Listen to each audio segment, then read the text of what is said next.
Hi there, Anna Guest, registered dietitian with the Ohio Beef Council. Today we're going to use some leftover shredded beef to make a breakfast quesadilla. First, we're going to start by greasing a skillet over some medium heat. We are going to add some of our shredded leftover beef, and I have some scrambled eggs here as well. These quesadillas make a great grab and go breakfast and add even more protein with the eggs and beef.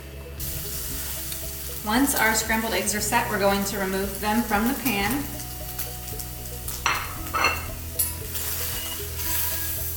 We're going to take our tortilla, add some cheese, spoon some of our egg mixture, top with some green chilies,